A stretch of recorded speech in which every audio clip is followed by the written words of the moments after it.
华尔街大佬掏出1亿美金，就为了证明一件事儿，努力大于天才。这些所谓的交易天才，没准都在大楼天台呢。这场金融史上最贵的实验来自于一本交易名著，叫做《海龟交易法则》。作者为了证明可以把普通人也能变成职业交易员，他真的在报纸上招揽了各行各业的人，然后用几周时间来做专业训练，最后让他们和职业交易员 PK， 用真金白银来比赛，亏光就出局，那可比现在的综艺节目好看多了。欢迎收听抽象交易员的播客，今天陪你阅读《海龟交易法则》。本集制作呢耗费大概120小时啊，句句干货。看完你就能明白为什么绝大多数人学再多的技术也赚不到啥钱。做交易时到底该怎么管住那双该死的手呢？点赞收场，咱们直接开始。1983年，丹尼斯和他的哥们儿吵翻了，吵什么呢？他哥们儿说伟大的交易员都是天生的，丹尼斯就开始叫嚣不服啊，说我能教出来，你信吗？于是丹尼斯说干就干，他掏出了真金白银做实验，在报纸上登广告招人，几千人投简历，场面堪比综艺海选，最后只留下13个学员，有会计、工程师、心理学博士，还有扑克牌手，要不起，甚至还有刚失业的年轻人，听起来就像是一锅大杂烩。唯一的共同点就是他们几乎都没见过 K 线。接下来地狱训练开始了，那几周就像被关进金融界的魔鬼训练营一样。学员生活只有3件事：看盘、背规则加复盘。丹尼斯把自己操作的方法掰开揉碎的写成规则清单发给他们，只按照规则执行，不许犹豫，也不许拍脑袋。有人说这几周感觉就像是戒网瘾学校，老师的规则就是高压线，碰一下就要电疗伺候。当年我看完这本书啊，自信满满的觉得我上我也行啊。结果你猜怎么着？第一天我按规则做了，第二天我手就开始痒了，总觉得这次不一样。所以说啊，这个规则抄下来容易，真要是把手管住，那实在是太难了。你们有没有那种死活管不住手的时刻啊？评论区可以聊聊。人的天性呢，估计都想预测未来，并且还想证明自己是对的。但海龟训练的第一步就是掐死这种冲动啊。他们学到的哲学很简单：第一，只跟随不预测，等市场自己表态再出手；第二，多次小亏换一次大赚；第三呢，就是活下来比什么都重要了。每次下注呢，都得想好退路。这就是血淋淋的真相，别笑，真的。我现在每次想上头梭哈的时候，我连送外卖头盔的颜色我都想好了，是蓝色还是黄色，这都是现实的教训啊，兄弟们。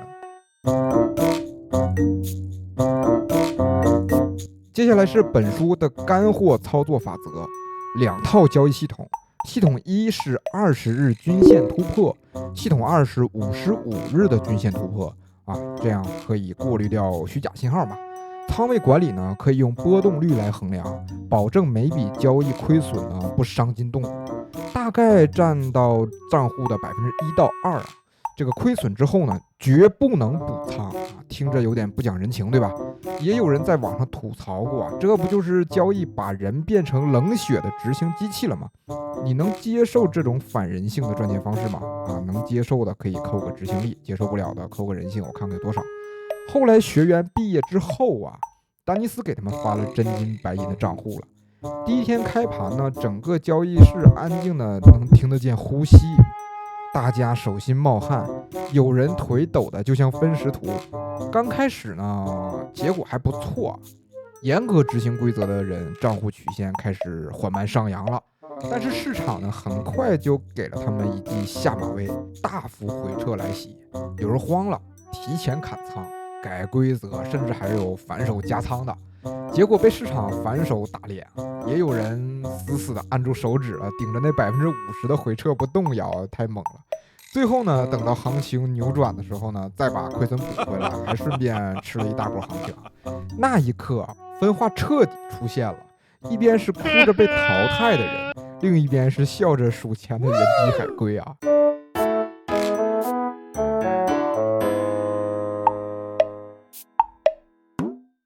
这就是海龟实验真正恐怖的地方。规则人人都有，对吧？但是呢，只能有少数的人才能做到不瞎折腾。其实方法技术有好多啊，这个缺的是能按规则执行到最后的人。你可能会觉得这有点残酷吧，但换个角度想，市场也没逼着你下单啊。这本书最大的价值不是教会咱们如何预测未来，对吧？有点扯淡啊。但是它可以教会咱们如何忍住不作死，比如说能忍得住10次连续止损啊，也能忍得住50%的回撤，还能忍得住别人赚钱的时候你还在空仓看戏吗？对吧？这个要是都能忍得住的，评论区留言我给你磕头。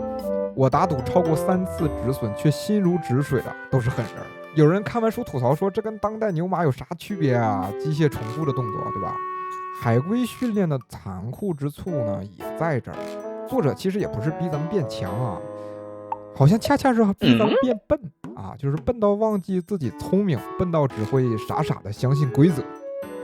OK， 这就是《海龟交易员》这本书的上半部分内容了。我是尽量管住自己手的抽象交易员莫坤，我会在这个账号分享关于交易相关的内容啊。如果你能听到这儿还没划走，那就说明你比90%的散户可能更有耐心啊，那就点个关注吧。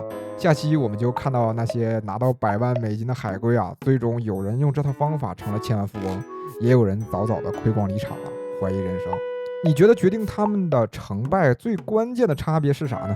关注我，咱们下期继续阅读《海龟交易法则》。